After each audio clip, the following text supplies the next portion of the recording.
Ndonë se mendohet të hynte në fuqi në fillim të këtij viti, ende është në diskutim në zyrat e shtetit një projekt për të amnistuar përsëri makinat që rezultojnë debitore.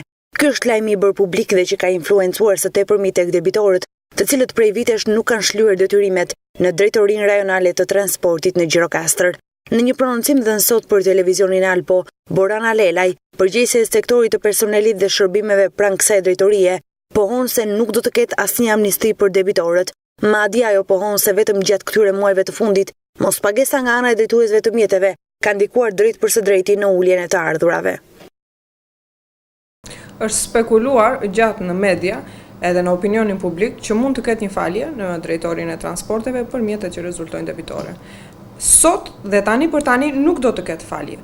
Prandaj ne i bëjmë thirrje të gjithë qytetarëve që kanë taksa të papaguara që detyrimi i tyre mos të shtohet, të vinë dhe të paraqiten në drejtorin tonë, të mbyllin automjetet dhe të paguajnë taksat për vitin aktual. Amnistia e fundit është bërë në vitin 2011, pavarësisht se disa mjete të cilat nuk ishin mbyllur akoma, në 2012 ka vazhduar dhe 3 mujorin e parë për të bërë mbylljen e gjitha këtyre mjeteve. Tani për tani nuk do të ketë falje për mjetet që rezultojnë debitor. Duke thënë se ne njoftojmë dhe ne bllokojmë mjetet që janë në debitor, kemi një marrëdhënie shumë korrekte dhe shumë të rregullt me drejtorinë e tatimeve dhe drejtorinë e policisë së shtetit. Kjo marrëdhënie funksionon e tillë: mjeti që është debitor njoftohet në policinë e shtetit dhe në drejtorinë e tatimeve dhe ky subjekt privat ose individ bllokohet dhe pa shlyer detyrimet ai nuk kryen dot veprime as në drejtorinë e tatimeve dhe as në policinë e shtetit. E gjithë kjo situatë ndikon në buxhetin e shtetit, është një rëndesë shumë e madhe në buxhetin e shtetit. Këto muajt e fundit është ndier pasi edhe stina e verës po afron, njerëzit nuk janë më në qytet. Megjithatë ne u bëjmë thirrje përsëri qytetarëve të vinë të paguajnë detyrimet.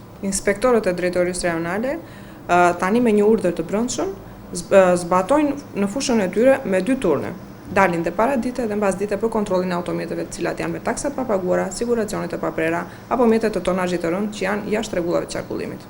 Detyrimet e drejtuesve të automjeteve në rast të mospagimit të rriten vit pas viti nga një llogaritje e përafërt. Vlera e taksës për 100.000 mjete në një vit është rreth 1 miliard lek, ndërsa për 5 vite është rreth 5.3 miliard lek, ose gati 39 milion euro.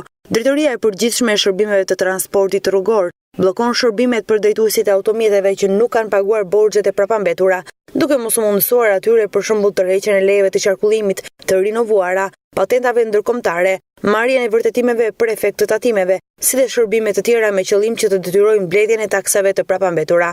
Ndërkohë që shteti ligjor po forcohet, situata ndryshon. Tani nuk është çudi që dikujt i vi me post në shtëpi një zarf, ku të njoftohet se ai duhet të paguajë për një makinë të harruar një detyrim marramendës. Dhe mëtej, vepron përmbaruesi privat që nxiton të bllokojë llogaritë bankare apo pasuri për të shlyer detyrimin. Në këto kushte, një draft amnisti do të ishte e mirëpritur nga 10 ramira shqiptar, por në këto kushte në të cilat ndodhet vendi ynë, nuk është në rend të ditës shtimi i borxheve publike. Ndaj debitorët duhet me patjetër të shlyejnë detyrimet e tyre.